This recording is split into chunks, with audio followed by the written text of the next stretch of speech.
আজকে আমরা আলোচনা করব সোরিয়াটিক আর্থ্রোপ্যাথি নিয়ে।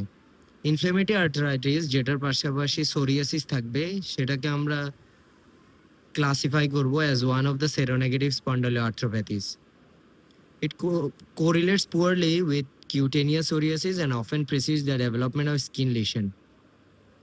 কিউটেনিয়াস সোরিয়াসিসের সাথে পুয়ারলি এটা কোরিলেট করবে, তার পাশাপাশি স্কিন লিশনের ডেভেলপমেন্টে এটা মুভ করবে. Around 10 to 20% of patients with skin lesions develop an arthropathy with males and females equally affected. তার মানে মেল আর ফিমেলের হওয়ার ইকুয়াল রেশিও আছে 1:1. এটার প্রেজেন্টেশন হবে একটা প্যাটার্ন মেনটেন করে.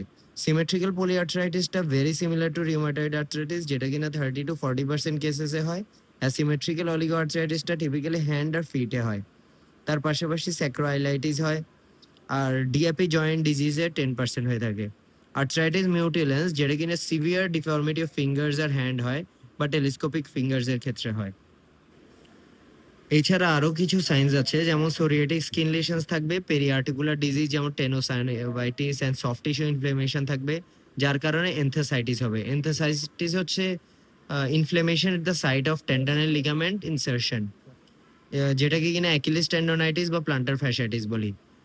এনথেসাইটিসের পাশাপাশি টেনোসাইনোভাইটিস থাকবে, যেটা টিপিক্যালি ফ্লেক্সর টেন্ডনস অফ হ্যান্ডে হবে.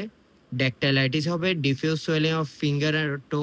নেল চেঞ্জেস থাকবে, যেমন পিটিং আর অনাইকোলাইসিস. ইনভেস্টিগেশনের মধ্যে এক্সরেতে আমরা unusual combination of coexistence of erosive changes আর নিউ বোন ফরমেশন পাবো, আর পেরিঅস্টাইটিস পাবো. এক্সরেতে আরেকটা অ্যাপিয়ারেন্স পাবো, যেটাকে আমরা বলি পেন্সিলিন কাপ অ্যাপিয়ারেন্স. ম্যানেজমেন্ট যদি দেখি, এটা হচ্ছে রিউমাটোলজিস্ট দিয়ে ম্যানেজ করা লাগবে, আর ট্রিটমেন্টটা সিমিলার হবে রিউমাটয়েড আর্থ্রাইটিসের.